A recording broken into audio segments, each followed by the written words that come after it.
মাননীয় প্রধানমন্ত্রী তারেক রহমানের উদ্দেশ্যে কিছু কথা। মাননীয় প্রধানমন্ত্রী তারেক রহমান ১৭ বছরের দীর্ঘ সংগ্রাম আর অমানবিক নির্যাতনের পর আজ আপনি দেশের শাসনভার গ্রহণ করেছেন।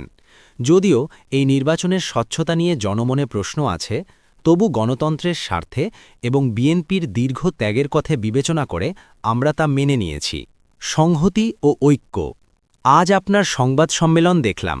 দেশে ফেরার পর আপনি যত বক্তব্য দিয়েছেন, আজকের বক্তব্যটি ছিল নিঃসন্দেহে সেরা। বিশেষ করে সারা দেশে সহিংসতা বন্ধের নির্দেশ এবং বিরোধী দলকে নিয়ে যে ঐক্যের ডাক আপনি দিয়েছেন, তা সত্যিই প্রশংসার দাবি রাখে। তবে মাননীয় প্রধানমন্ত্রী, আপনার এই আহ্বান যদি সত্যিই মন থেকে হয়ে থাকে, তবে আমরা আশা করি ভবিষ্যতে আপনার দলের কেউ বিশৃঙ্খলা করলে আপনি কঠোর আইনি ব্যবস্থা নেবেন।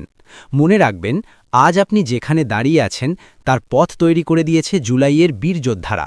অথচ দেশের বিভিন্ন জায়গায় সেই যোদ্ধারাই আজ আপনার দলের কিছু মানুষের হাতে লাঞ্ছিত হচ্ছে, যা কোনোভাবেই কাম্য নয়। বন্ধুত্বের হাত ও উদারতা। বিগত ১৭ বছরে জামায়াতে ইসলামী যে ত্যাগ স্বীকার করেছে তা অনস্বীকার্য। রাজপথে আপনাদের সাথে কাঁধে কাঁধ মিলিয়ে লড়াই করা, জেলখানায় খাবার আগ করে নেওয়া, সেই ভ্রাতৃত্বের ইতিহাস খুব বেশি পুরনো নয়। গতকালকের নির্বাচনে ব্যাপক কারচুপির পরেও জামায়াতের নীরবতা তাদের দুর্বলতা নয়, বরং দেশপ্রেমের পরিচয়। জামায়াতের আমির যখন বলেন, আমরা রাজপথে নামলে তৃতীয় পক্ষ দেশকে অস্থিতিশীল করতে পারে, তখন বোঝা যায় তারা দেশকে কতটা ভালোবাসেন। তারা আপনাদের সাথে দেশ পরিচালনায় সহযোগিতা করতে প্রস্তুত।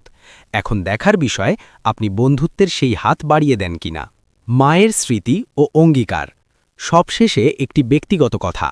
আজ যদি দেশমাতা খালেদা জিয়া বেঁচে থাকতেন, তবে হয়তো এই আনন্দের মুহূর্তে তিনিও পাশে থাকতেন। আপনিও সংবাদ সম্মেলনে মায়ের অনুপস্থিতিকে শ্রদ্ধাভরে স্মরণ করেছেন। যদি সত্যিই আপনি আপনার মাকে ভালোবেসে থাকেন, তবে যারা তাকে তিলে তিলে মৃত্যুর মুখে ঠেলে দিয়েছে, তাদের সেই অন্যায়গুলো কখনো ভুলে যাবেন না। ন্যায় বিচার প্রতিষ্ঠা করাই হোক আপনার মূল লক্ষ্য।